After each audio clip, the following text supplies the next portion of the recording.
निकालने के लिए जनाब हमारे लिए जो है वो दुआएं नाजिल की। और इस चीज़ का भी जितना भी व्यूअर्स शुक्र अदा किया जाए उतना ही कम है। तो इसलिए मैं आप सबसे कहती हूँ कि हर वक्त जो है वो गिले शिकवे मत करें, ये नहीं है, वो नहीं है, ये नहीं है, वो भी किसी वक्त में शुक्र का भी एहतमाम करें और अल्हम्दुलिल्लाह भी कहा करें। अपने आप को भी देख के ये दुआ पढ़ी जा सकती है, अल्हम्दुलिल्लाह रब्बिल आलमीन, क्योंकि ये जो बॉडी है ना, ये भी एक रब ताला की बहुत बड़ी नेमत है और इसमें इतनी ज़्यादा चीज़ें हैं कि हम काउंट नहीं कर सकते। ठीक है,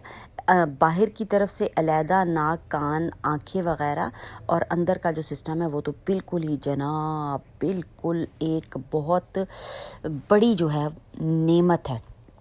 तो व्यूअर्स हर मुश्किल, हर परेशानी और मुश्किल से निकलने के लिए बेहतरीन आपको मैं एक आसान सा जो है वो अमल आज मैं आपको बताऊंगी, और जनाब बहुत ही आसान है और